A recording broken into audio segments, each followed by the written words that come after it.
Turn the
Good morning, everybody. Welcome to the Public Safety Commission meeting for February.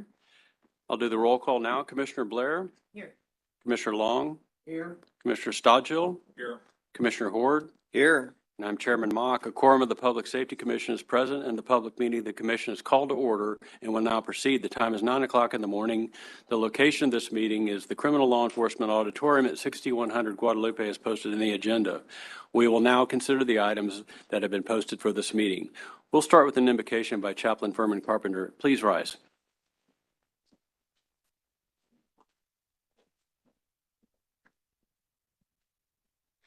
Our most Heavenly Father, we are so grateful to be here today. Thank you, Father, for this another time for the Public Safety Commission to meet. Thank you for each one of our commissioners, Father, and for the wonderful job they do, the people of integrity that they are, the way they love our great state. Please be with them as they review the opportunities that we will be looking at today. Thank you, Father, for our good Colonel. Father, thank you for Colonel Martin and for his command staff and every man and woman in the law enforcement agency here at the Department of Public Safety. We ask you to continue to be with them as they seek to serve and to protect and the courtesy that they have. Father, special blessing we ask upon every one of our commissioned officers as they work every day. Father, please watch over them and care for them sometimes as they face the very teeth of death, Father. They go into dangerous areas, Father, but at all times, Father, put a hedge around them and protect them and help them to come home safely. Thank you, Father, for the opportunities that we have to recognize those who've done great things in the department. Have to be a great day and a great reward for the things that they have done. Thank you so much for loving us, and it's in Jesus' name we pray. Amen. Thank you. Now we'll have the pledges by Trooper John Thomas.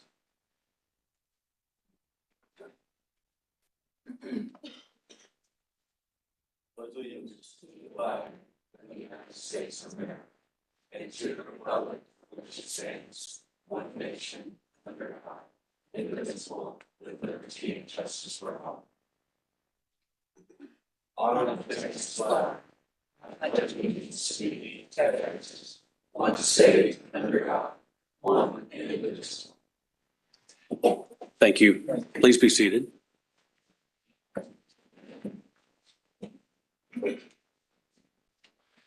Item 4 on the agenda is approval of minutes of the Public Safety Commission meeting held on December 12th, 2024. I'd entertain a motion to approve the minutes. So moved. I'll second. We have a motion from Commissioner Blair and a second from Commissioner Long to approve the minutes of the Public Safety Commission meeting held on December 12th, 2024. Is there any further discussion? Hearing none, all in favor say aye. Aye. All opposed, same sign.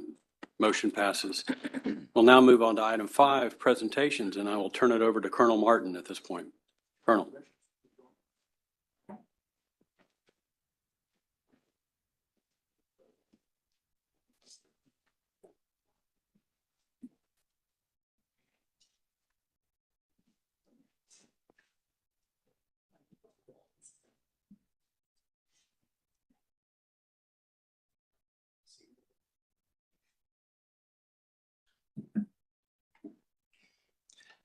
The following employees will be presented a certificate in recognition of their 30 years of service and accomplishment with the Texas Department of Public Safety. Additionally, the following personnel are all graduates of Recruit School B94. Katie Conley, Infrastructure Operations Division.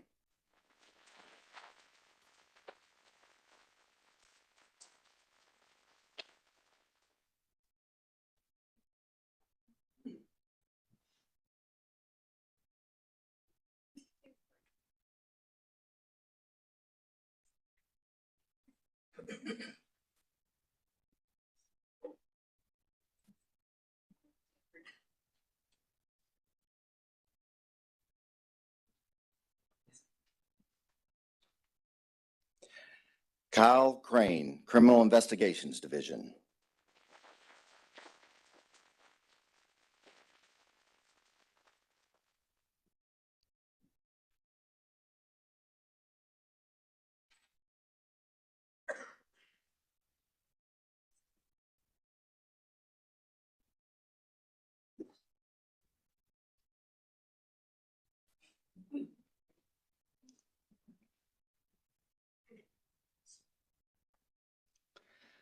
Brian Dismukes, Infrastructure Operations Division.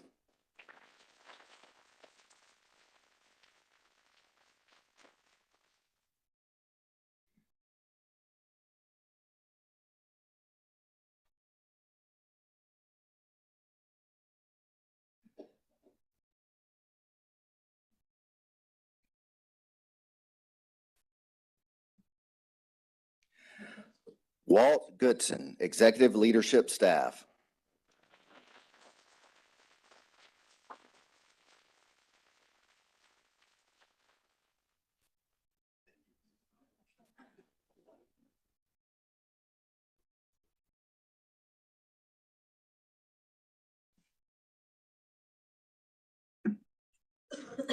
Floyd Goodwin, Executive Leadership Staff.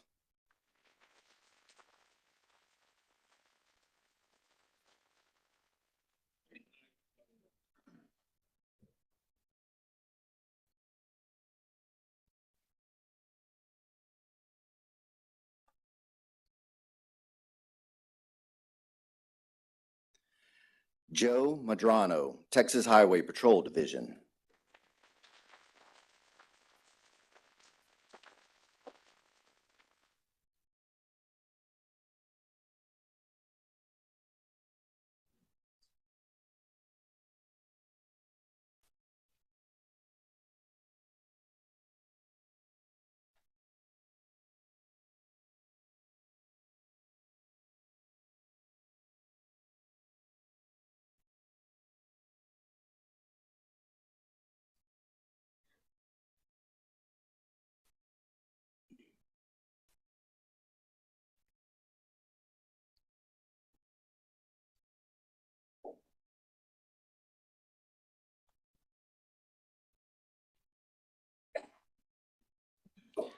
Robert Mosley, Criminal Investigations Division.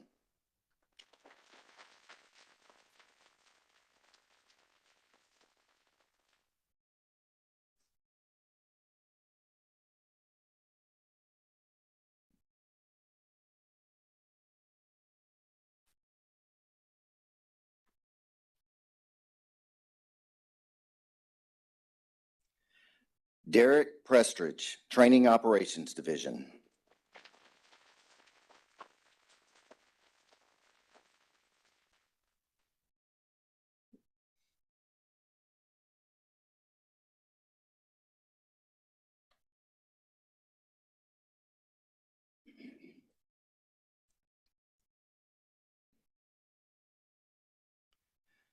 Maria Guadalupe Rodriguez Solis, Texas Highway Patrol Division.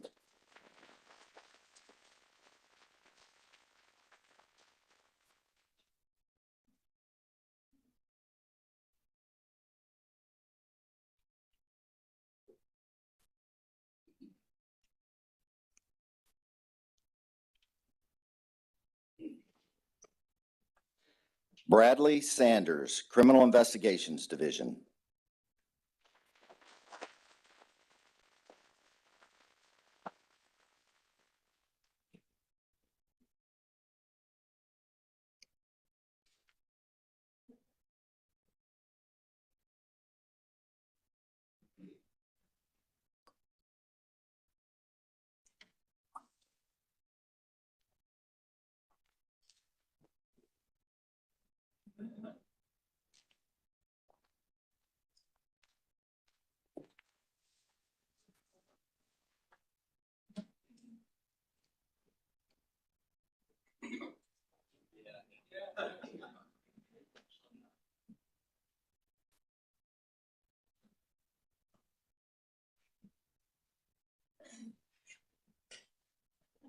I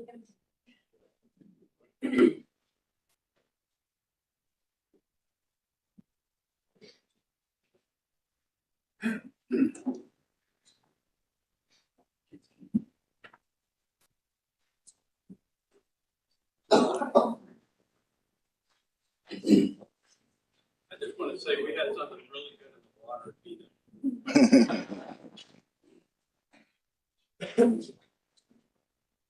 Got one more. Got one more down.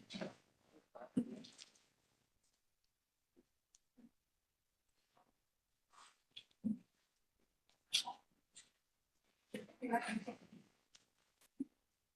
right, everyone, squeeze it as much as you can. Okay. And get trouble. Ready? 1, 2, 3. 2, 3.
The following employees will be presented a certificate in recognition of their 35 years of service and accomplishment with the Texas Department of Public Safety.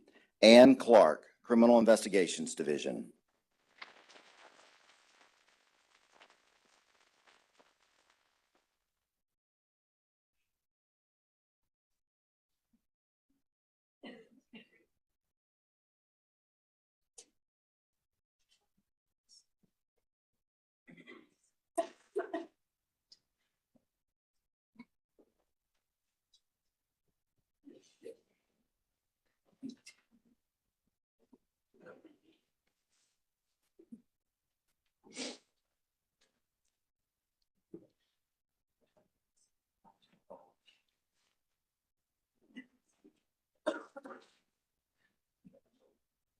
Regina Kennedy, Driver's License Division.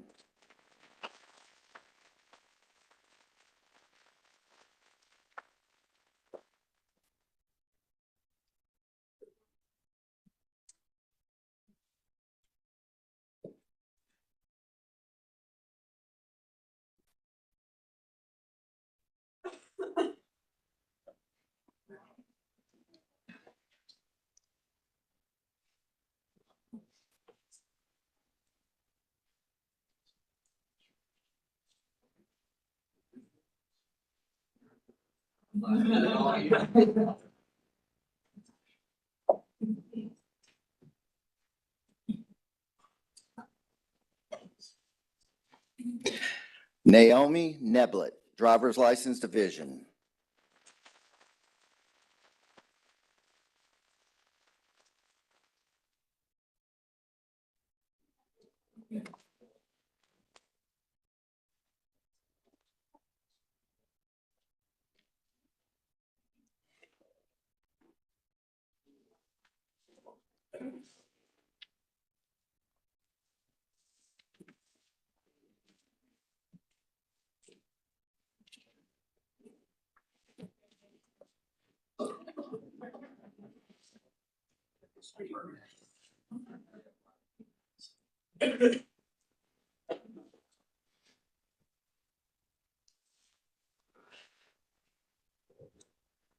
Governor William P. Clemens was known for a commitment to excellence in government.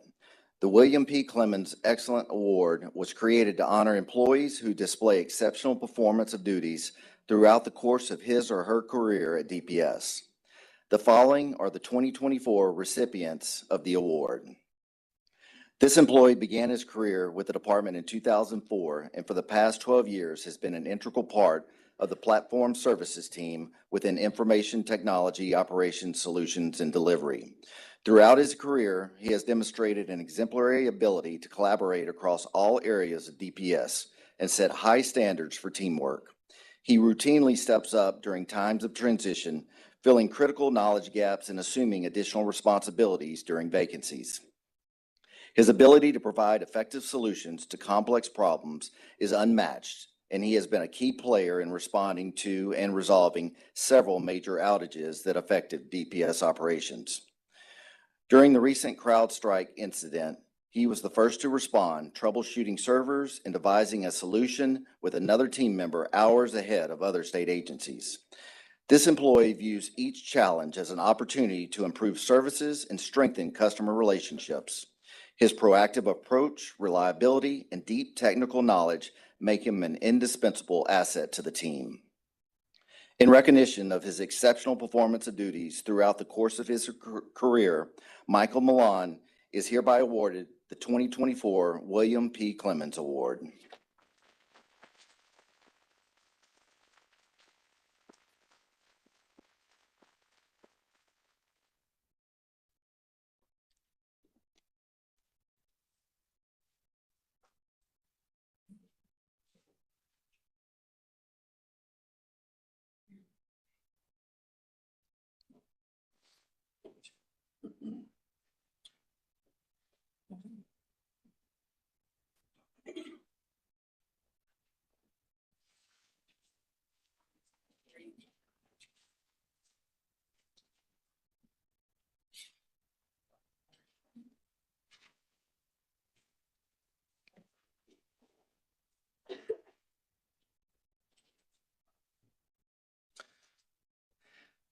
This employee began his career with the department in 1997, working as a highway patrol trooper, criminal investigations division sergeant, and for the last 16 years as a Texas Ranger before his retirement in 2024. Throughout his career, he has played a pivotal role in many high-profile investigations, including the East Texas church fires, the murder investigation of former Texas Governor Bill Clemens' son, and the murder of a Kaufman County District Attorney and spouse. He directed a team of Rangers in processing of crime scene at the murder site of Chad Littlefield and former Navy SEAL Chris Kyle. He served as lead investigator in the campsite murders and led team in digital crime scene documentation and reconstruction following the mass shooting at the First Baptist Church in Sutherland Springs. He served as a member of the Texas Ranger Major Crime Scene Response Team, Texas Rangers Crime Scene Working Group, team lead for the Texas Ranger Company B Crime Scene Team, the Officer Involved Shooting Review Committee, and the assistant team lead for the Company B UAS program. He has mentored Rangers and local investigators in countless instances and is the go-to resource for his command staff, local prosecutors, agency heads, and Rangers all over the state. He has consistently displayed a commitment to excellence through his work and the development of other officers and Rangers through his mentorship. In recognition of his exceptional performance of duties throughout the course of his career, recently retired Texas Ranger Michael Adcock is hereby awarded the 2024 William P. Clemens Award.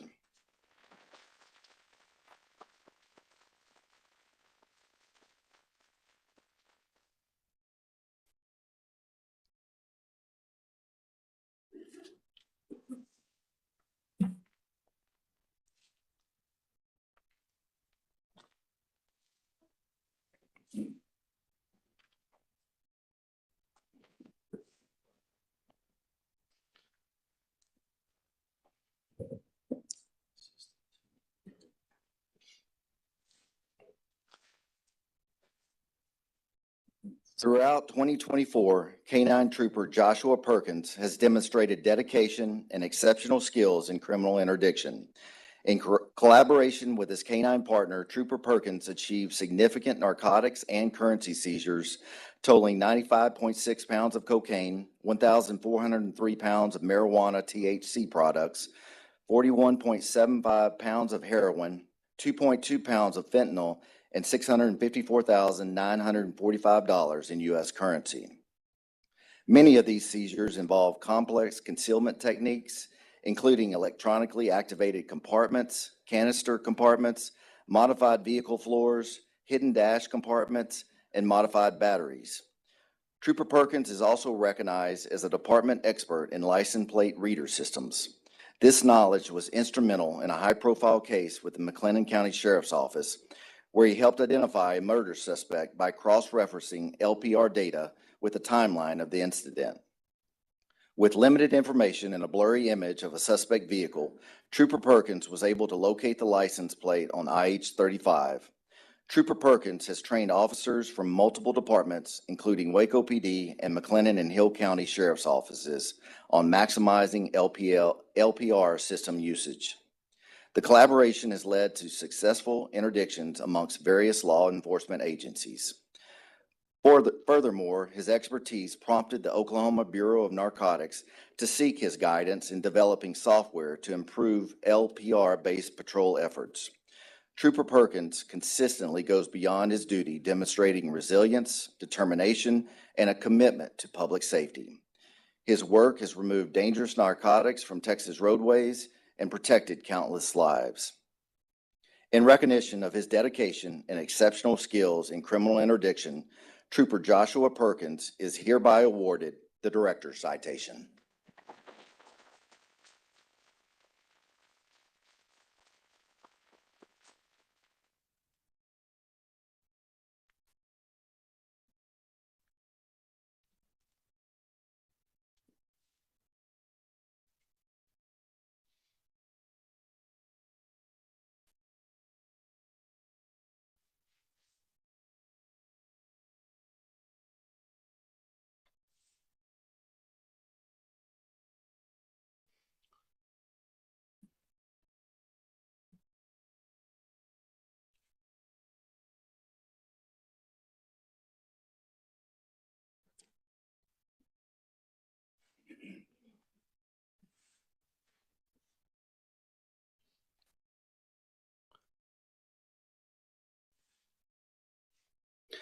On November 11th, 2023, Trooper Justin Reese began following an Austin Police Department patrol unit responding to an emergency situation with lights and siren. As they arrived at an apartment complex, Trooper Reese was informed the call for service was in reference to a family violence assault disturbance. A victim was located in her car talking on the phone. She informed the responding officers that her boyfriend assaulted her by pushing her against a wall, striking her pregnant stomach and injuring her arm. The suspect's name and apartment location were provided. As other APD officers arrived on the scene, contact was made with the suspect as he came to the door holding a 6-month-old infant. Officers directed the suspect to hand over the infant, but instead he began choking and squeezing the baby, stating they would have to kill him and the baby. Trooper Reese approached the suspect and tried removing the suspect's hands from around the infant's neck and chest to save her from seriously bodily injury or death.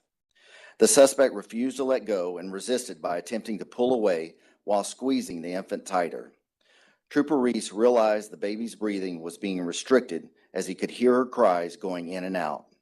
Trooper Reese grabbed the suspect by the hair and forced his head away from the infant's head. With his left forearm, Trooper Reese shielded the infant's head and with a closed fist struck the suspect in the face 3 times, knocking him to the ground. APD officers were able to take possession of the infant while Trooper Reese attempted to place the resisting suspect in handcuffs. The suspect was placed under arrest and the infant was transported to a hospital for medical treatment. In recognition of his significant and professional response during a life-threatening situation, Trooper Justin Reese, who is recently promoted to CID Special Agent, is hereby awarded the Director's Citation.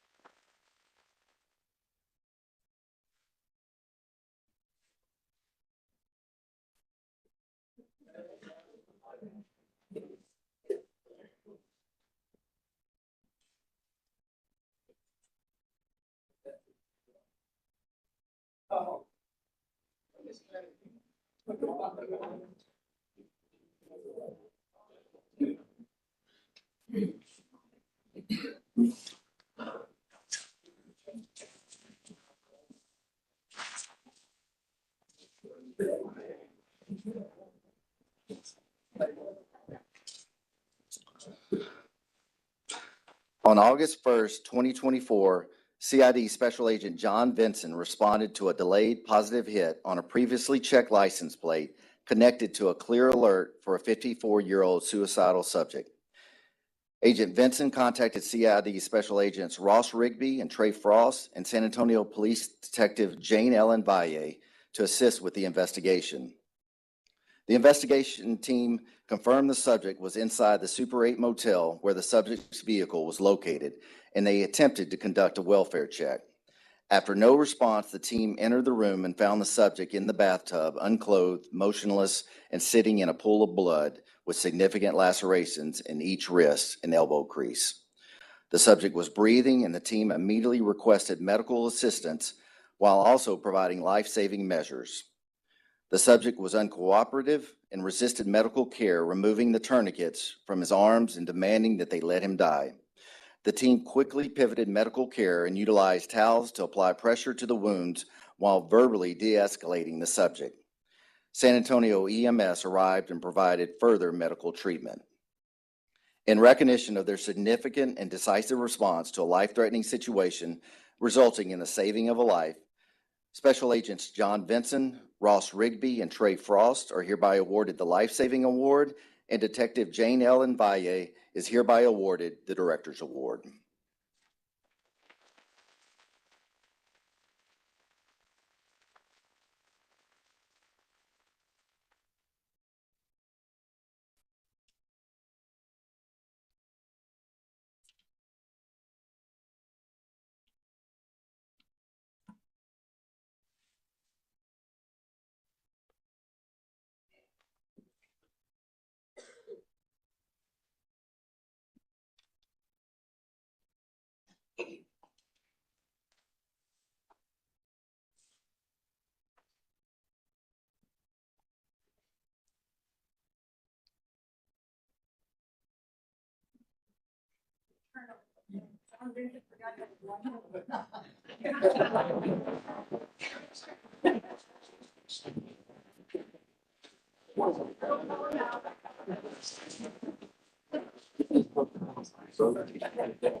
On October 16th, 2024, Trooper Taylor Buster was on routine patrol in Shelby County when he received radio communication about a house fire with a subject trapped inside.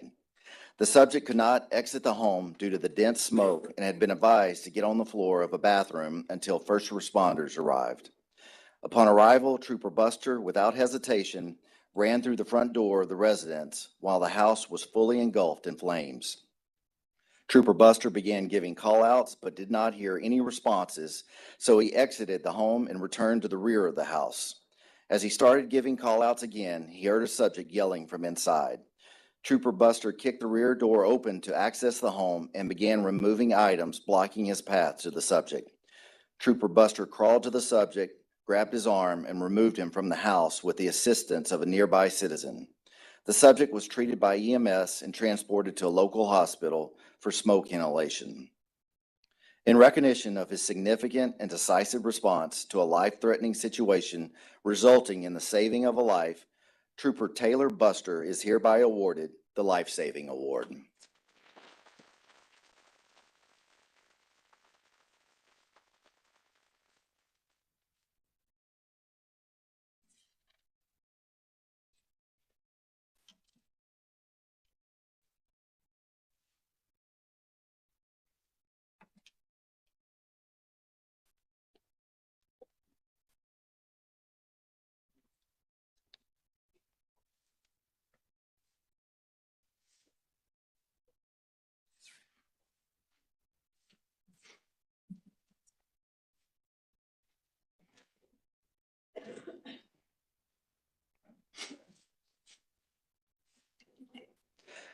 On September 5th, 2024, Trooper George Greenway IV was working Operation Lone Star in El Paso when he thought he heard a woman scream. Not seeing anything, Trooper Greenway stepped back into his patrol unit when he received a notification to be on the lookout for a female subject in a nearby canal who had been swept away in the rushing waters. Greenway traveled a short distance to a culvert where he knew others had previously drowned. As he stepped out of his patrol unit, Greenway heard a woman crying. He flashed his light and saw a female subject hanging onto a cable approximately 50 feet away from the culvert. Trooper Greenway could see the subject was about to lose her grip and knew she would not survive if she entered the culvert. Without regard for his safety, Trooper Greenway removed his belt and immediately jumped into the canal, grabbing the cable to reach the female subject. The female subject went limp once Trooper Greenway made his way to her, and he observed injuries to the chest area and a compound fracture of her wrist area. Trooper Greenway wrapped his legs around her and locked his ankles together so he could hold the cable and pull her to safety. Greenway had to release the cable and grab onto a rebar step along the wall. Greenway slowly inched her up the wall to the top of the cement canal and pulled her away from the edge until further help could arrive. National Guard soldiers and medical personnel arrived shortly after and transported the female subject to a local hospital. In recognition of his significant and decisive response to a life-threatening situation resulting in the saving of a life, Trooper George Greenway IV is hereby awarded the Life Saving Award.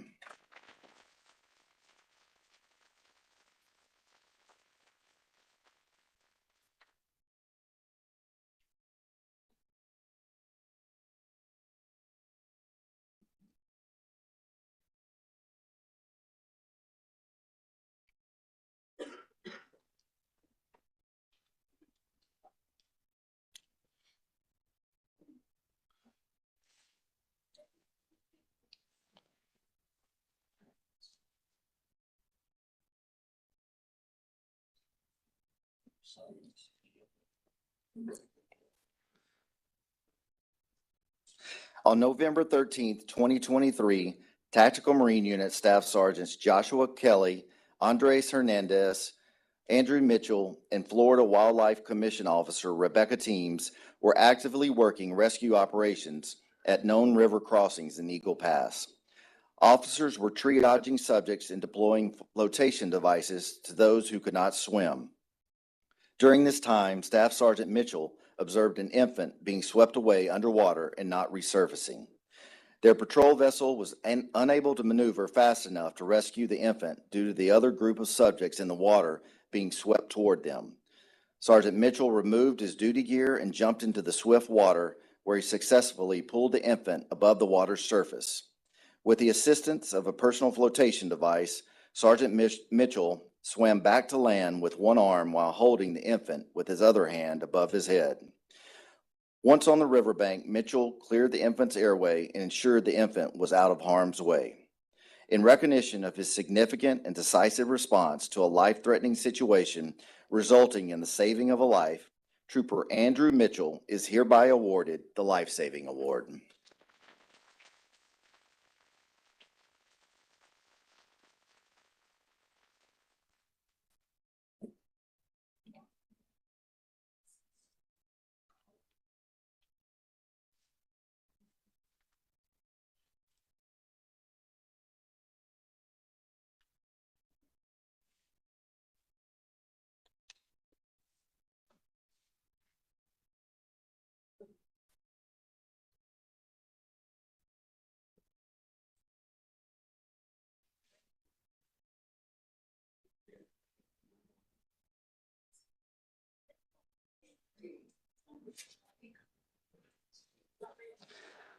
On August 23rd, 2024, Miss Anna Ferguson was at a steakhouse in Austin celebrating the graduation of her nephew, who had just become a Texas State Trooper.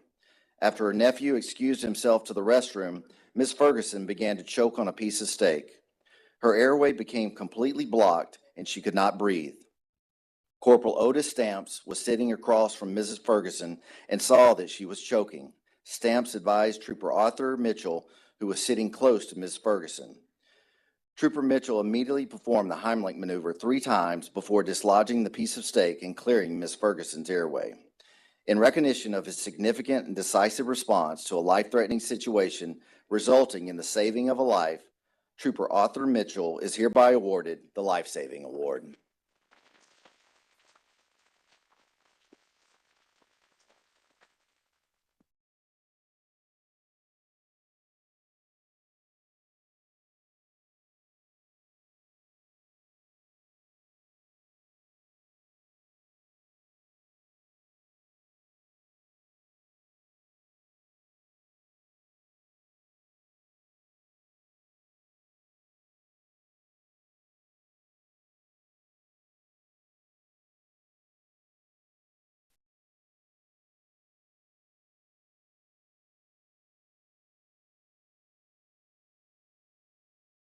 Chief Bill, amen.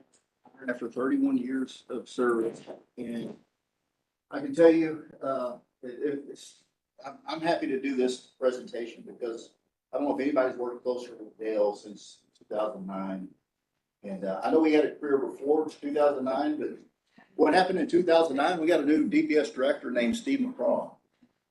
And he had just a wealth of knowledge and intelligence and counterterrorism, and he did not like the way DPS, at the time it was VIA, I believe. We went through 3 major transitions in our intelligence world to get to where we're at now with the ICT, intelligence counterterrorism. But those changes that he made in 2009 have made us the model for the United States as far as intelligence and gathering information and sharing and Homeland Security, protecting critical infrastructure, threat to lives, all that stuff that comes through the intelligence world. And Dale has been our expert long before he was ever promoted to chief. I know as a major and then as an assistant chief, we brought in some people from the outside, great people. But it was very apparent to me in all the meetings that Dale was a subject matter expert. Fusion Center policy, he represented us at the national level. He was the go-to person in the state of Texas when we're creating regional fusion centers. You fast forward to where we're at today, where we used to work 3 or 4 threats to lives a month, and now we have 60 plus. I think now we average 80 a month, so 20 a week, and all that stuff comes through ICT. They're the gatekeepers that gather that information, collect the dots, disseminate that information, and then make sure that it's tracked and make sure it's followed up on. And it may or may not be DPS. It might be a local agency, but somebody's got to own that and make sure that it doesn't fall through the cracks. And Dale has done that. In addition to that, to make it even more difficult, Dale has a whole division of non-commissioned employees that work, for the most part, Monday through Friday, 8 to 5. So when something happens on a Friday night and we need information for a meeting with the governor on Saturday morning, we call Dale, and he always gets it done. And if you want to get attacked by the liberal media, give some numbers about a high number of arrests on the border, some migrant-related issue, and they come out of the woodworks. And we are so confident in what Dale has done with ICT in that division that we allow the Texas Tribune to bring in their data people and sit down with our data people and then recreate the numbers that were given at a press conference. It's just beyond impressive. I can promise you that we weren't even close to that 10 years ago. If we gave a number, I could bet you 100% of the time it was wrong, or we couldn't recreate what we did because it's a snapshot in time. But he's developed a team, and he's the one that is able to articulate how we came to that answer with a bunch of people that don't like the mission to start off with. But at the end of the day, they go through this project that takes several days with a bunch of really smart data people. And we're confident in the numbers, and he has done so much to put the Department of Public Safety. We always look at the Highway Patrol, the Texas Rangers, the commission side. we couldn't do what we do without ICT, hands down. I mean, if we didn't have that intelligence capability, we would be in trouble right now, especially with what's going on in the last 4 years and all the additional stuff, in addition to the terrorism world, intelligence world, all just collecting data on the border and working with the Spurs and the different systems. So I got a lot of confidence in Dale. I hate to see him leave. I know this is very emotional for him, and it is for me a little bit too, because I've been in those tough meetings over the years. In addition to all that, they do threat assessments for Texas, and I can't tell you how many they have done. The gang threat assessment is one that all the CID guys over here are very familiar with. It's a national model that other agencies and federal agencies use. They wait for the end of the year for us to come out with our gang threat assessment and what that looks like. And it's just such an impressive process that they use with all their peer reviews. It's not just DPS, it's gang investigators throughout Texas and the peer reviews and everything. So when it's finished and it's put out, not only is it accurate, all the other agencies that are in agreement with it had buy-in and input, and that's not easy to do. And then in addition to that, mass shootings, it just goes on and on and on. So I've got a stack, I should have brought it this morning, of threat assessments that this team has done in addition to their regular job. So Dale, you've represented as well. I hate to see you leave. 31 years goes by pretty quick. I guess you came through in 93. Yes, sir. But I just can't say enough about Dale and what he's done with the team. And I know you've gotten several awards over the years and your teams, the service awards and stuff like that. And but it's just hard to articulate the importance of, we always talk about the non-commissioned people in this agency. This right here is just a perfect example of how they make us successful as an agency. So thank you. I hate to see you go. Wish you the best in the future. Thank you. And Excellent team, and I'll leave you with an excellent team.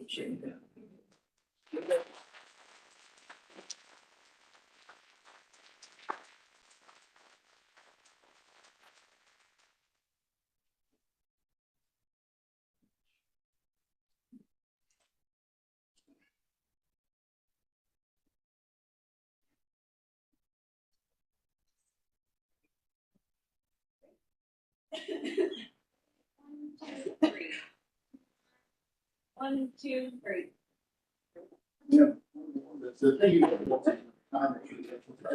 Lieutenant Colonel Jason Taylor is going to present with his retirement. Hey, you pretty much touched on everything. Dale, you left a lasting legacy of excellence in your division. Here's your retirement credentials, of which I know you wanted to be. You left a couple weeks later, but don't be making any traffic stops with I this. promise you.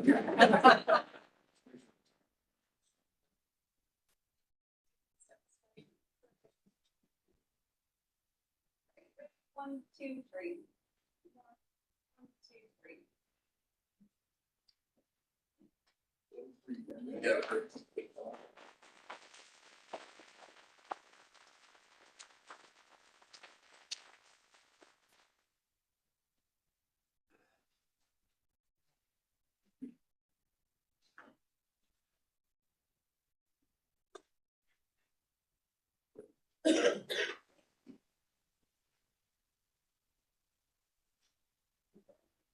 Ready, one, two, three. Can you all front row actually take one little step this way? Thank you so much. There you go. All right, ready, one, two, three.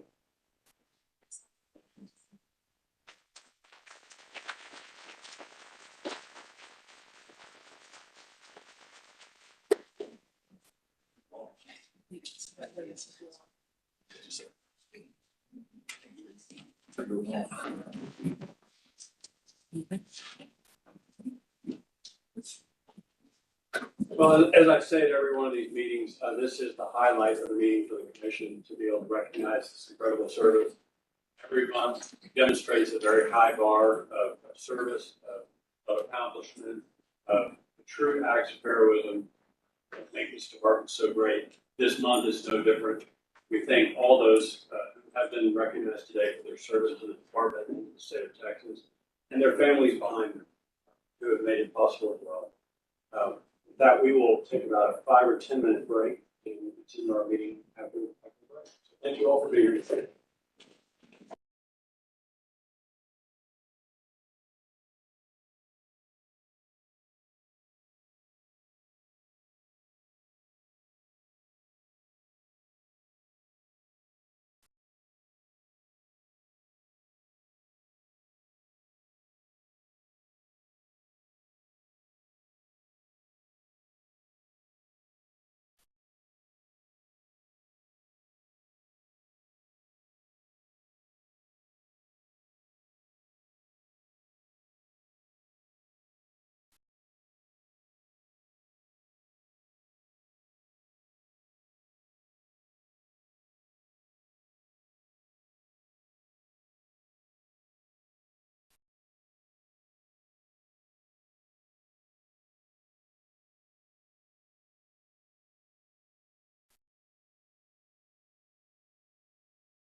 Not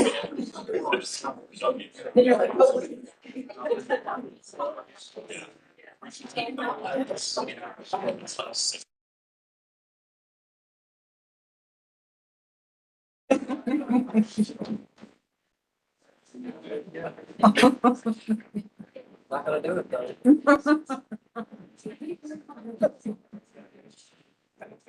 Okay, everybody, we'll resume our meeting. I want to note our energy saving strategy here of keeping the room as cool as possible. The department is always looking for places to save money, and now that,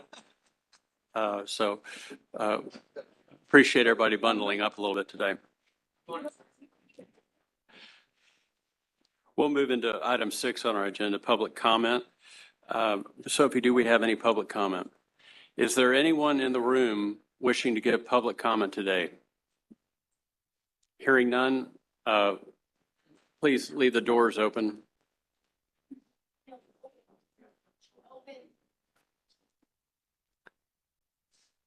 Hearing none, public comment is now closed. We'll move on to item 7 on our agenda, the director's report, and I'll turn it over to Colonel Martin. Chairman, Commissioners, we're going to start off this morning with the crash investigation update by our state crash team, Lieutenant Lee.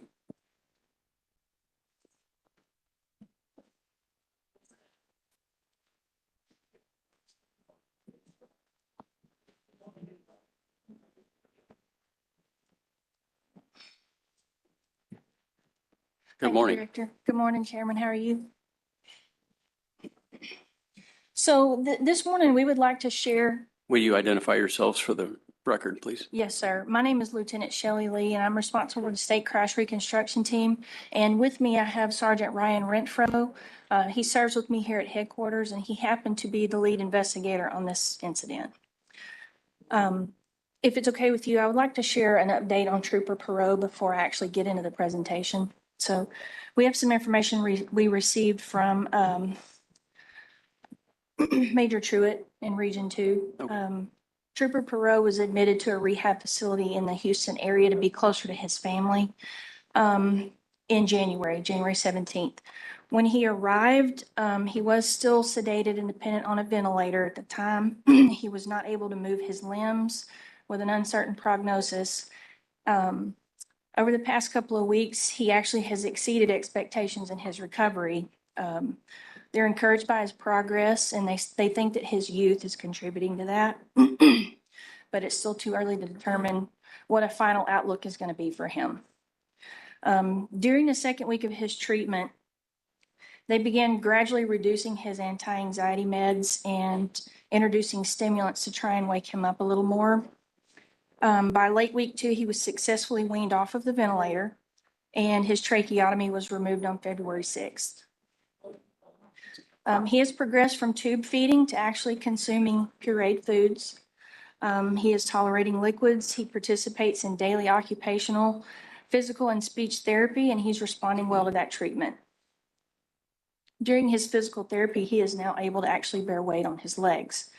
To improve his alertness, they're still manipulating his medication regimen, and he is receiving sleep aids to help promote rest for his recovery. He still remains nonverbal. He has minimal movement in his left arm, and he is showing improvement in mobility in the right arm. He is tentatively scheduled for discharge from his current facility to move to a post-acute rehab facility in mid-March, but that date remains fluid at the time. And again, the specific facility that he will move to from where he is currently is still not certain, and his long-term recovery outlook still remains also uncertain. The only thing really that we know for sure is it is going to be an extended recovery. Okay. Thank you for that update. And I know for members of the public listening to our meeting today, there is a GoFundMe the family has set up in case there's anybody who wants to support them during this difficult time. So thank you. Yes, sir. So we've drawn a little diagram here. We're going to try and walk you through how this crash actually occurred. And before I even get started, let me preface this by telling you it's going to take me far longer to paint this picture than it did to occur. Far longer. I want to go ahead and just plant that seed in your mind now.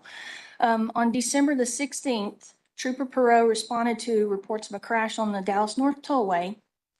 And as you can see from our photo there, we have a crashed vehicle that is in what we will call lane number 1 near the center divider.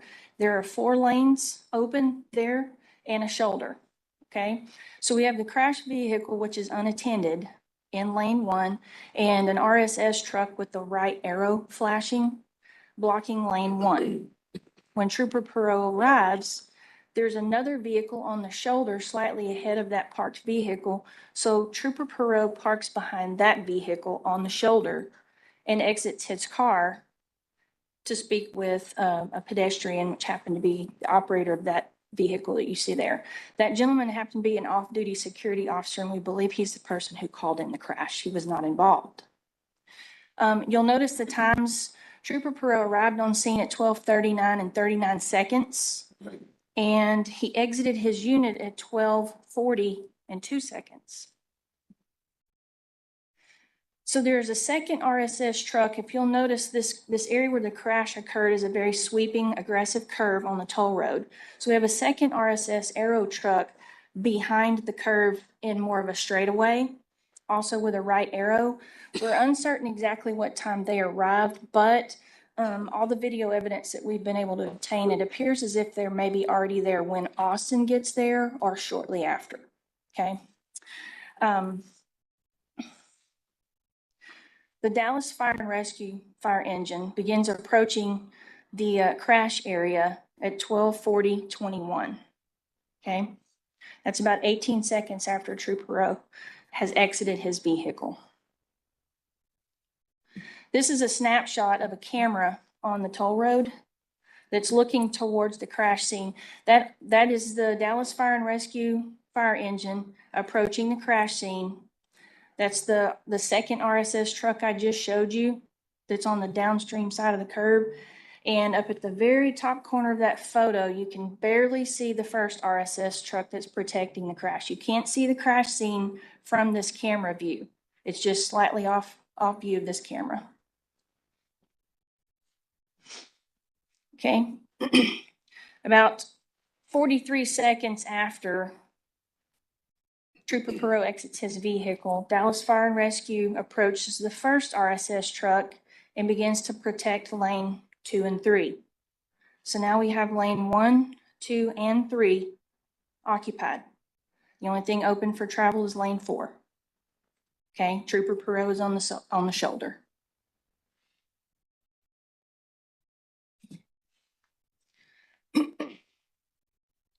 Our suspect vehicle, or the yellow Mini Cooper that you see in the drawing here, begins approaching the crash scene at 12:40 and 53 seconds. That's about 8 seconds after the fire and rescue truck becomes stationary initially.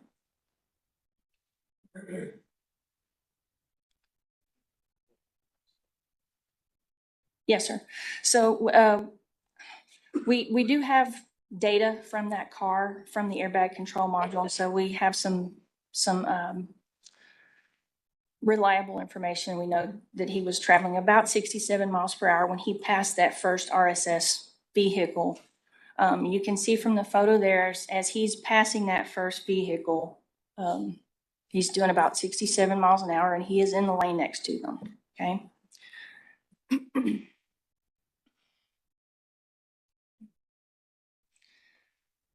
The Mini Cooper driver signaled his intent to move to the right at 12:40:58, and he's about 420 to 450 feet away from his initial impact, which is going to occur with the concrete dividing wall to the right, where the shoulder is, when that occurs. This is a photo depicting where he is, and you can see him right up there. He's the first car in the curve, and he is beginning to put his turn signal on. You see how close he is to the fire engine. Dallas Fire and Rescue begin moving to the right to reposition to protect Trooper Perot and better adjust to protect this scene at 12:40:59.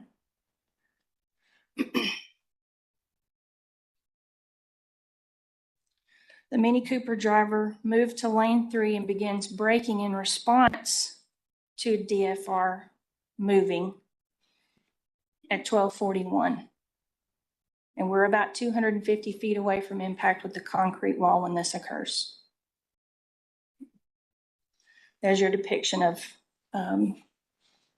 where the Mini Cooper is when the fire truck begins moving. You can see he's much closer to the area.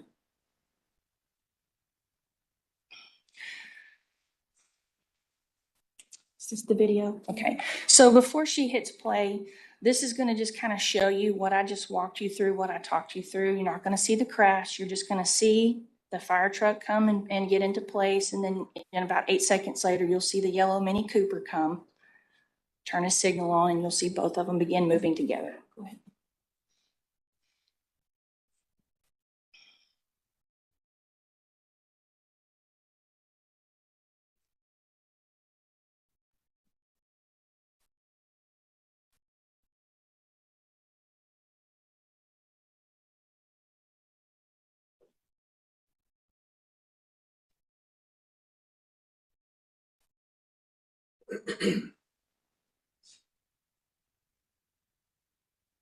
There comes your Mini Cooper. He's in lane number 2.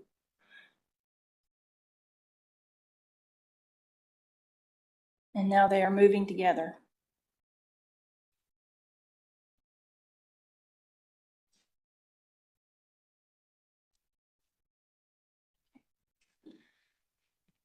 At this time, I'm going to let Sergeant Ryan Renfro kind of walk you through this diagram. Ryan did quite a bit of work at analyzing the CDR data from that Mini Cooper, and he's going to give you an excellent explanation of the last few points of impact here.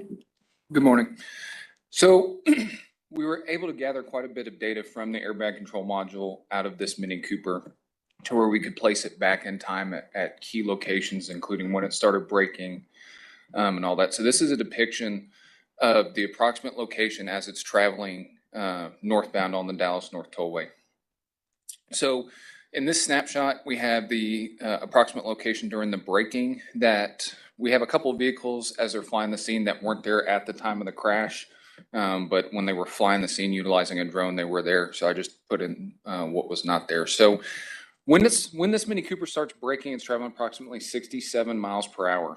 It's about 250 feet back from initial impact with the wall and about 218 feet back from where the fire truck is when the fire truck starts moving. As it's moving over to the right, as the fire truck's also moving over, and it gets closer to the wall, obviously with braking, it's decreasing its speed. There is active steering to the right. Impact with the wall occurs at 42 miles per hour. As he's riding the wall, it's essentially a glancing blow. It's not a frontal impact. It's just along the right side of that Mini Cooper. Runs the wall for 23 feet, decreases its speed to 40 miles an hour as it comes off of that wall, and then approaches where Trooper Perot and the off-duty security guard are standing on the improved shoulder behind Trooper Perot's Tahoe.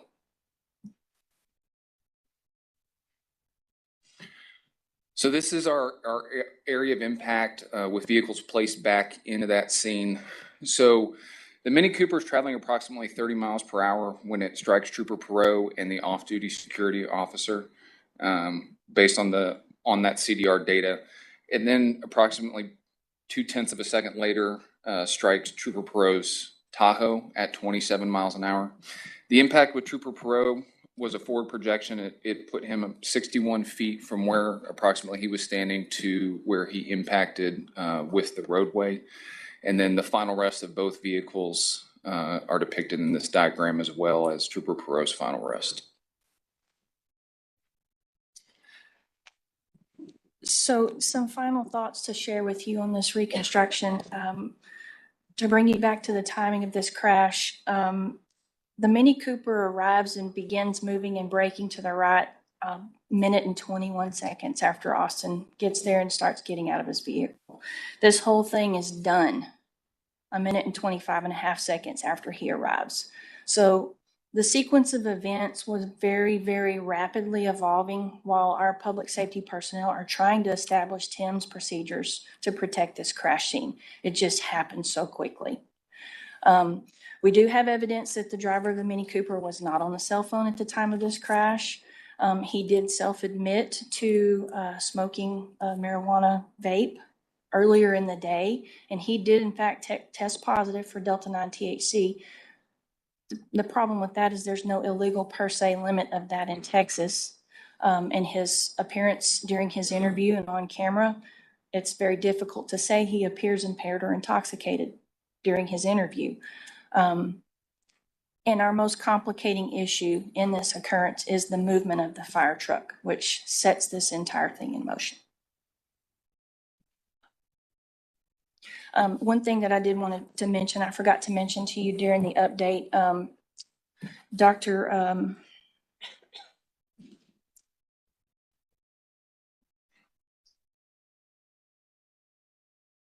Ascott, who works very closely with Ren Neely in our JMO unit. They do a fantastic job ensuring that our employees get admitted into the best care facilities in Texas. And they did the same with Austin, ensuring that he got admitted into some of the best care facilities in Houston where he could be near his family.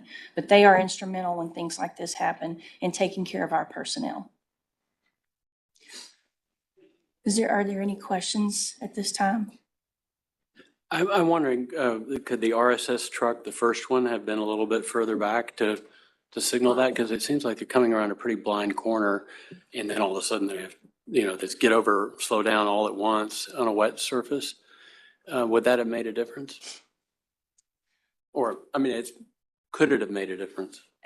I'm sure that it could have. The issue with a lot of times when you have limited public safety personnel and vehicles like that is you set him further back and then they can't see around the curve to see the second set. They think that it's okay just to move back into lane one, and then you reset the same scenario over again for a new set of people. So I'm not certain that would have helped or prevented anything. It would be difficult to say. Commissioners, any questions? A couple things I want to say on this. First of all, to Chief Rippey out there and the leadership, I was up there the next morning after this happened and got to see the support of the highway patrol and how they rallied around not only the trooper, but also his family as they were moving up from South Texas and everything. And I know that happened. I know that it happens. It's just, but I just want to say it was an outpouring of support. It was touch and go there for a while, whether, what was going to happen. And I just wanted to, Chief, if you didn't know about it, just know that the North Texas troopers and support staff, I know they assigned somebody 24/7 to be there. And then there was probably no less than 25 troopers up there that next morning in support.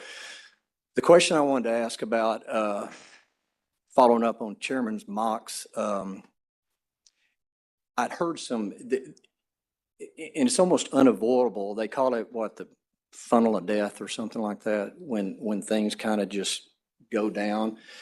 But there's really nothing. It just happens sometimes, right? All this is happening. You probably talked longer than it took for all this to happen by far. And this just sequence of events happens sometimes. So I guess, is there anything at all to be learned about this? Could the trooper have done anything differently as he was stopping? We have discussed that actually at length amongst ourselves, and it's just an unfortunate setup because this routinely happens, especially on busy freeways like this. You may have two vehicles involved, and one manages to make it to the right shoulder, and the other is crippled, in the fast lane, in lane number one, and the first arriving personnel don't know which direction to go.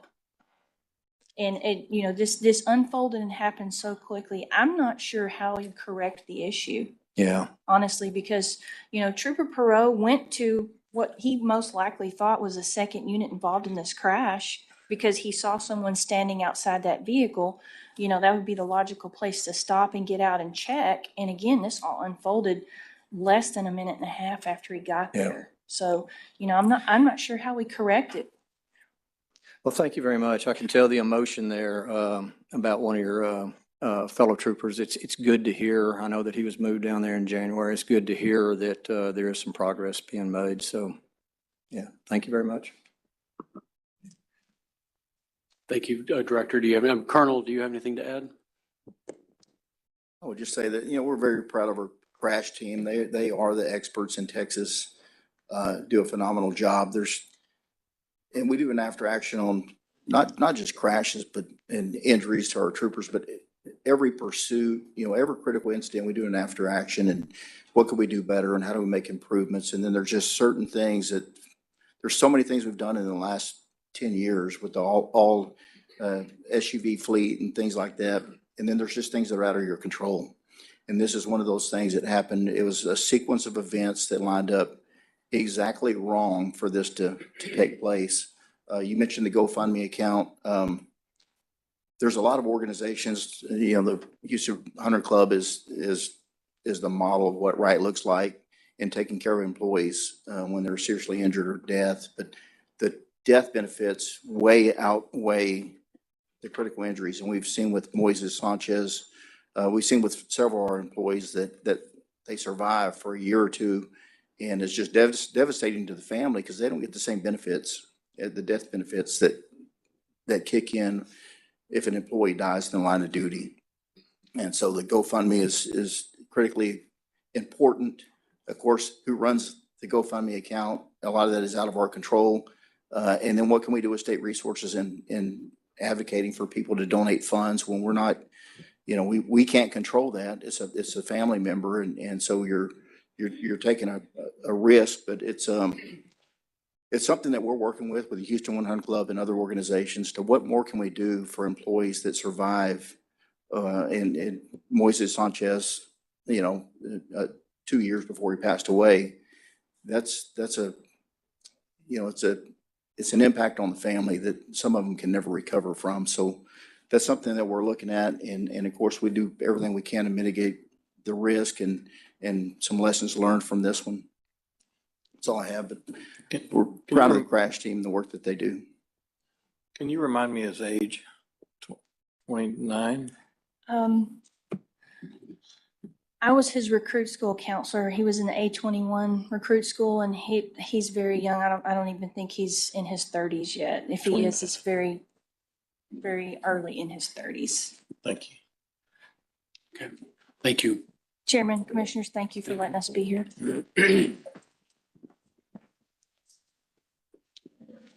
Chairman, Commissioners, the last thing I have is an update on Operation Lone Star. And it'll be a quick update. There's a lot of unknowns right now. At our last meeting, we talked about some of the successes of Operation Lone Star. And one of the big successes was the shift in illegal migration west. We went from 70 to 80% of the illegal migration in Texas.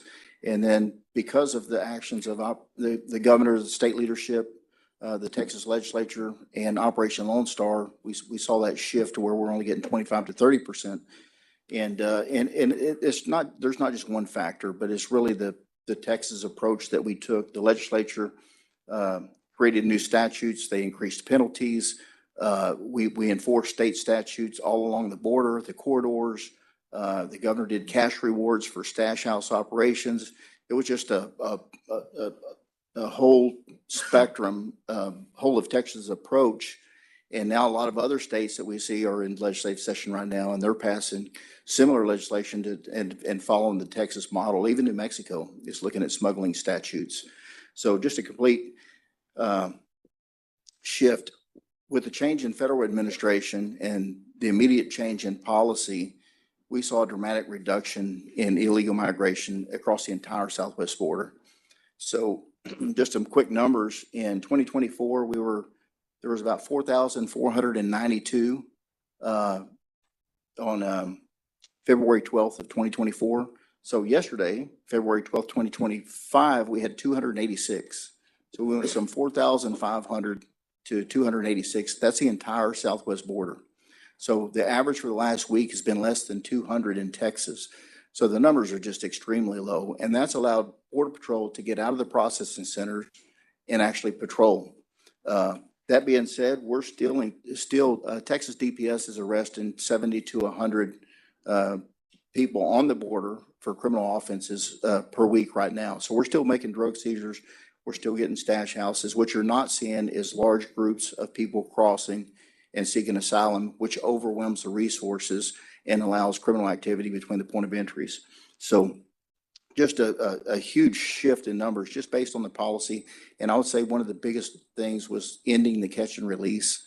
When you interview the migrants, if they know they're going to be processed and released, they're going to continue to come. But they're not going to sell everything they own, take their life savings, pay smugglers to get to Texas and then be deported or be apprehended and have to remain in Mexico or whatever the case may be. So that brings us to, where we're at today. There's a lot of discussions right now going on in the legislature and with the federal government. For us, it's really about criminal migrants, gangs, drugs, and organized crime and national security. And that's here to stay. So Texas DPS, we can't pack up and go home. There's plenty of work to do. And I think you saw a presentation here recently on the organized crime front. And that's really one aspect, because you look at retail theft, identity theft, oil field theft, organized crime has never been higher. And then the market is flooded with drugs. In Texas, the drug of choice, you talk to all of our sheriffs and police chiefs, is methamphetamine.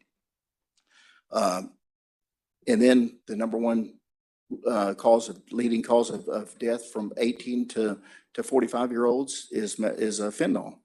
And so when we talk about operational loan services, you get a lot of questions about return on investment. I mean, that's not for us to determine, but we can tell you how many lives. Well, it'll never be known how many lives were saved by Operation Lone Star. And you see here every day, I mean, at every commission meeting, we're giving life-saving awards for legs that were amputated, for migrants that fell on the train, or drowning victims. But we don't even talk about the stash house operations or the commercial vehicle operations where migrants were recovered, really rescued from those operations. In addition to 63 tons of methamphetamine, 624 million lethal doses of fentanyl, $72 million in cash currency, 13,000 firearms. Without a doubt, Texas and the United States is safer because of the actions of our officers and agents and Border Patrol partners and Parks and Wildlife that contributed to these numbers. Moving forward, there's a lot of questions about what the federal government is going to do. These mass deportations. We can tell you that in our operations, working with our federal partners in Houston, Dallas, San Antonio, and throughout Texas, is we've already done a lot of the work looking at criminal aliens, looking at every migrant that was here illegally, that was booked into jail in the last 4 years, what types of crimes were committed.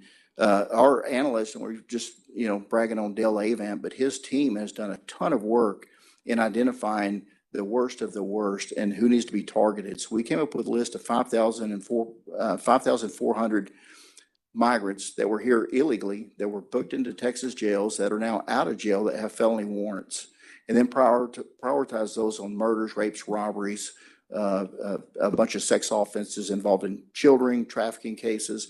And so that we had already created a program to look for them. So we're, in addition to teaming up with the federal government in their operations, we've shared that list with each region and working with HSI and ICE, ERO, and they've teamed up with the U.S. Marshals, DEA, FBI, and ATF, along with our CID agents to go after them. So that's the priority right now. And I can't answer for the federal government, but I can tell you there's a lot of social media and a lot of chatter out there about them going to schools and churches. And we've had a lot of calls and questions, and there's a lot of angst, and some pastors will tell you that people are scared to go to church because they're scared they're going to be apprehended. I can tell you that hasn't happened anywhere in the United States. And it's just chatter. And listening to the Border Patrol chief the other day, there's no plan to do that. There's a lot of work to be done, and nobody is, is focused on schools or churches. Right now, we're going after the migrants that pose the largest threat to the communities, and there's a lot of them. So that's what we're focused on right now. We continue to work the corridors. As the border becomes more and more secure and the numbers are less, you're going to see an increase in violence, and we're already starting to see that. And you're going to see an increase in it's going to cost more to be smuggled into the United States, and there's going to be less large groups, and there's going to be more individuals trying to get it through these ranches. And so Operation Drawbridge, our aircraft, our Marine unit, and our brush teams are probably more important now than they were a few months ago. Yeah, having gone through quite a bit of the cycle as being on the commission, I think back to 2014, 15, 16, and how we were responding in those days to this. And it sounds, to your point, like it's coming back full circle, that what we were doing a year ago is going to change back to what we had been doing 5, 10 years ago. But it's as important as ever. It was the whole goal is that everybody across the state should feel safe sitting out on their front porch, regardless of where they are in the state. It wasn't just, for certain parts of the state, it's for everyone. And that was a real important point of what we were doing with Drawbridge and some of the earlier surge operations. And so I think there's a lot of lessons that have been learned, and I think we're in really great position to capitalize on that going forward. Yes, sir. And we're the market has been flooded with drugs. The methamphetamine in Texas, it's pure, it's cheap, and it's everywhere. The good thing is, with some of the steps the federal government is currently taking, is going to make it a lot harder to smuggle that. With technology, there's technology out there that they're looking at now that will drastically increase our productivity, and especially at the point of entries and between the point of entries. And I've been in constant communication with our federal partners on some of the stuff that we've looked at and stuff that they're looking at, and the buoy barriers are a good example. I'm really talking about surveillance technology, but the buoy barriers. In a conversation with the federal government just in the last couple of days, they love the idea, and they're going to make a large investment and take over the buoy barrier operations in Texas, which is going to be a huge benefit to us. Yeah. But that concludes a brief. Pending questions. Commissioners, any questions? Okay, well, thank you, Colonel, for that report. Before we move on to new business, I want to recognize some of our special guests here today. We have Scott McNaughton from the governor's office, Suzanne Tomlin from Lieutenant Governor Dan Patrick's office, and Shelby Sterling from Senator Brian Birdwell's office. We thank you all for being here, and I apologize if I've missed anybody. Moving on to item 8 on the agenda, new business. Item A, report, discussion, and possible action regarding an update to the Chief Auditor's Office Charter. And I'll turn it over to our Chief Auditor, Catherine Melvin. Hello. Good morning. Thank you, Chairman, Commissioners. For the record, Catherine Melvin, Chief Auditor. This morning I have an administrative item for you. I'm proposing for your approval an updated audit charter for the Chief Auditor's Office. Our charter was last signed in February 2019. A copy of the proposed update should be in your packets. The Texas Internal Auditing Act, which sets forward requirements for state agency internal audit functions, requires that we follow 2 sets of standards. And one of those standards recently went through a pretty significant revision. And so that revision necessitates that we go into our charter and make some updates to ensure that we're aligned with that new language. And then in addition, we have an updated signature to replace Colonel McCraw's with Colonel Martin's signature. And with that, this is an action item. If you have any questions for me, I'd be happy to answer. Do you have any comments in particular about it? Then I would entertain a motion to approve the update to the charter of the Chief Auditor's Office. So moved. Second. We have a motion from Commissioner Blair and a second from Commissioner Horde to update the Chief Auditor's Office charter as presented in our materials for this meeting. Is there any further discussion? Hearing none, all in favor say aye. Aye. All opposed, same sign. Motion passes. Thank you. Thank you. Item B, under new business, discussion and possible action on the appointment of members to the Private Security Advisory Committee, and I'll turn that over to Chief Wayne Mueller.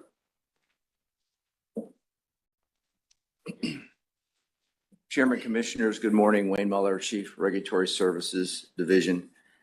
Under Chapter 1702, the Occupations Code, which is the private security chapter for the state, it's the responsibility of the Public Safety Commission to appoint the members of the Private Security Advisory Committee. It is a 7-member committee. 4 members are made up of representation within the industry, private investigators, security alarm systems, security guards, and locksmiths. And then the other 3 roles are public member slots. We have a couple of vacancies, and so today I have 2 recommendations for you to fill those vacancies. The first vacancy is to fill the seat for representation of security guards. That was recently made vacant by the resignation of Mr. Tucker Witt. He has divested himself of involvement in the industry and saw fit to step down from the advisory committee. We wish him well in his future endeavors. In his place, we had 2 applications of interest for this slot. At this time, I'm going to recommend to you Mr. Louis Fellini. He is co-founder and co-owner of Tier 1 Holdings, which is a licensed security guard company with us here in the state. He has been in that role as principal since 2018, but prior to that, graduate of Tarleton State with a criminal justice degree and 29 years in law enforcement, including a 28-year distinguished career with the Dallas Police Department. There was a background check conducted on Mr. Fellini. There was nothing found that would indicate any kind of concern with him being involved with the Private Security Advisory Committee. The other recommendation is for Mr. Wade Hayden. In public member slot. Mr. Hayden is in that slot currently. However, his term has now expired, and so this would be a recommendation for reappointment. Mr. Hayden is an attorney here in the state. He's the principal of a small firm in the San Antonio area, graduate of St. Mary's Law School. He was a member of the Private Security Board as that was in place, appointed in 2013. That was abolished by the legislature and reconstituted as the Private Security Advisory Committee in the Sunset Bill in 2019, at which time this commission appointed him to the advisory committee. He has indicated interest to continuing on in this capacity, and by all accounts, he is a vocal and contributory member of the advisory committee. And so at this time, Chairman, I do recommend the appointment of Mr. Louis Carl Fellini into the security guard slot on the advisory committee, as well as the reappointment of Mr. Doyle Wade Hayden into the public member slot, both to serve 6-year terms that would expire in January 2031. Did you say Mr. Hayden's first name is Roy? Doyle Wade Hayden. Doyle, okay. I'd be happy to answer any questions you might have. Any questions, commissioners? If not, I would entertain a motion to appoint Mr. Louis Fellini as the representative for security guard companies to the Private Security Advisory Committee, as well as Mr. Doyle Wade Hayden to be reappointed as the public member of the Private Security Advisory Committee. So moved. Second. We have a motion from Commissioner Blair and a second from Commissioner Stodgill to appoint Mr. Louis Fellini and reappoint Mr. Doyle Wade Hayden to the Private Security Board, Private Security Advisory Committee. Is there any further discussion? Hearing none, all in favor say aye. Aye. Aye. All opposed, same sign. Motion passes. Thank you, Chief. Item C, under new business, final determination in contested cases for consideration and possible actions on proposals for decision. And I'll turn it over to General Counsel Phil Atkins. Good morning, Phil Atkins, General Counsel. You have 4 contested cases on your docket this morning for final determination. 4 of them are private security cases that involve disqualifying offenses, and then 2 of them are vehicle inspection cases related to fraudulent emissions testing. Your first case The department denied the application for a commission security officer license to Ronald Maurice West based upon a disqualifying conviction of aggravated robbery. Hearing was held and the ALJ recommended denial of the application. Second case relates to the application of Lathan Pulse for a commission security officer license, disqualified based upon a disqualifying conviction for felon possession of a controlled substance. Hearing was held and the ALJ recommended denial of the application. Third case, Stephen Sinclair Johnson, also application for a non-commissioned and commissioned security officer license, two disqualifying criminal convictions, including aggravated unlawful use of a weapon. The fourth case, Aletha Ann Robertson's application for non-commissioned security officer license was denied based upon disqualifying criminal conviction, endangering the welfare of a minor. And then the two vehicle inspection cases, Chim Tire and Auto Service, seeking to revoke their inspection certification based upon fraudulent emission testing or clean scanning. And the final case is to revoke the vehicle inspection station certificate of quick auto sales and repairs based upon fraudulent emission testing. In each of these cases, the ALJ agreed with the proposal of the department, and I would ask that you adopt the decision of the administrative law judge as the final determination of the commission in each of the 6 cases on the docket. I have a question on that.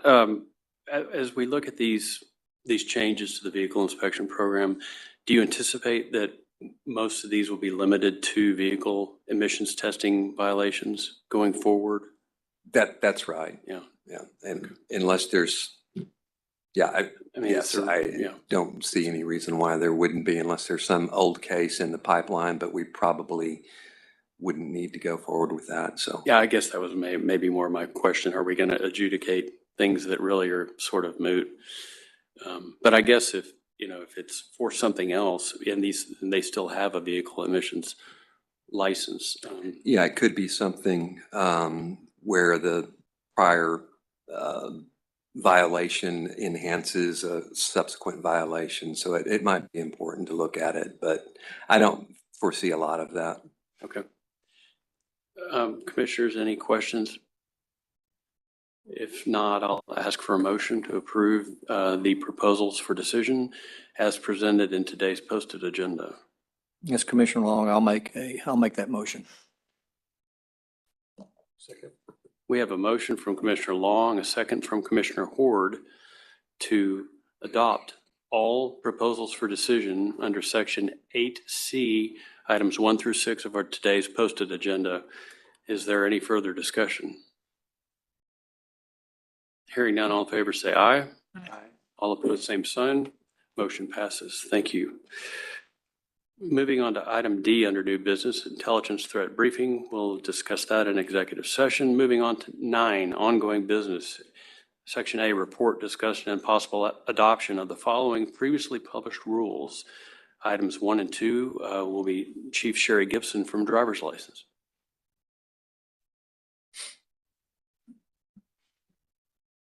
Good morning. Good morning, Sherry. Sherry Gibson, Chief of Driver License Division. We have 2 amendments that were proposed and posted in the Texas Register. The first is 37 Tax Section 1531, which removed the ability to issue a deal or ID without any type of photograph and expanded the ability for commercial driver licenses to be issued while out of state as long as they did not have a hazardous material endorsement. The second one is 37 TAC 15, Section 15.62, which clarified the naming conventions for the Impact Texas course, which is a distracted driving course that's required prior to taking the driving skills exams. Both of these were posted and no comments were received on either one, so we're requesting adoption. Commissioners, any questions for Chief Gibson? If not, I'll entertain a motion to adopt the previously published rules under Section 9A, ongoing business numbers 1 and 2, proposed amendments to 37 TAC Section 15.31 and 15.62. So moved. Second. We have a motion from Commissioner Blair and a second from Commissioner Horde to adopt the proposed amendments to 37 TAC Section 15.31 and 15.62 as listed in Section 9A of our ongoing business agenda. Is there any further discussion? Hearing none, all in favor say aye. Aye. All opposed, same sign. Motion passes. Thank you, Chief. Item B, report, discussion, and possible action regarding the modification of the DPS organizational structure and the appointment, promotion, ratification, employment, evaluation, reassignment, duties, discipline, or dismissal of a member of the department or commission management team. Colonel Martin, do you have anything for us? Chairman, Commissioners, we have one item that requires your advice and consent, and it's in the Infrastructure Operations Division. We previously had a chief and assistant chief that we eliminated that position in Human Resources, was its own division. We rolled that under the Infrastructure Operations Division, and we've had a major there serving as the HR director for at least the last year and a half. At this time, we recommend promoting Brian Dismukes.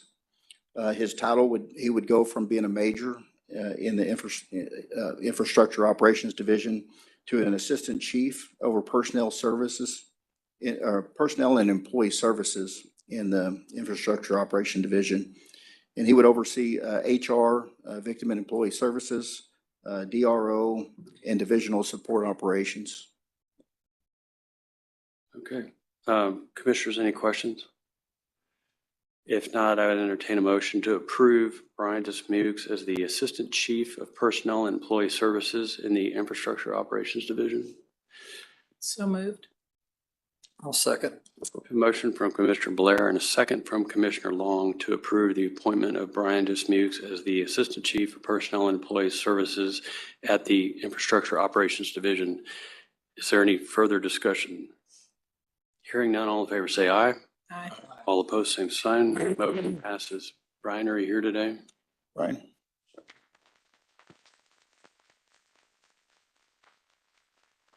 Congratulations.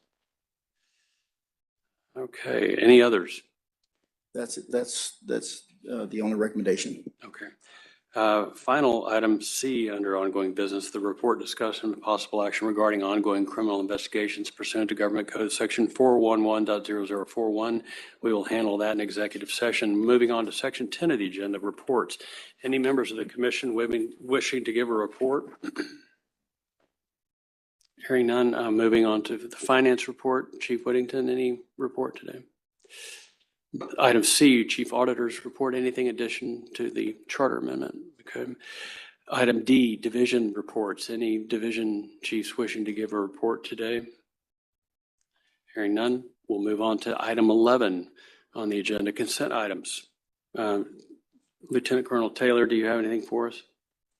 Or anything to change from the Chairman, agenda? Commissioner, there's no changes to the listed items. I do have an alibi on the presentation by our crash team sergeant or lieutenant. Trooper Austin Parrott is 30 years of age. He previously served in the U.S. Army and with the Matagorda County Sheriff's Office. So 30 years old. Thank you. Thank you. Thank you. Okay, we will take all the consent items together if I have a motion to do so. So moved. Is there a second? Commissioner Long, I'll second. We have a motion from Commissioner Blair and a second from Commissioner Long to approve all items listed under Section 11, the consent items on our agenda. Is there any further discussion? Hearing none, all in favor say aye. Aye. All opposed, same sign. Motion passes. Item 12, items for future agenda. Commissioners, if you have anything to include in a future agenda for our next meeting, please speak with Phil Atkins or Sophie, and we'll get that included. Item 13 on the agenda, the discharge hearings will be scheduled for April the 10th of 2025, and the regular Public Safety Commission meeting is scheduled for April 11th, 2025. The Public Safety Commission will now go into closed session at this time pursuant to the Texas Open Meetings Act, Chapter 551, to consider matters authorized to be considered in executive session under Government Code Section 551.071, 072, 073, 074, 076, and Government Code Section 411.0041. The time is 10:43 in the morning.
All right, the Public Safety Commission has ended a closed session, is now reconvened as a quorum in open session. The time is 12:38 PM. If there's no further business, I will entertain a motion to adjourn. So moved. Second. Any further discussion? Oh, that's a motion by Blair and a second by Sawchell. Any further discussion? Hearing none, all in favor say aye. Aye. All opposed, same sign. We are adjourned. Thank you. Thank you.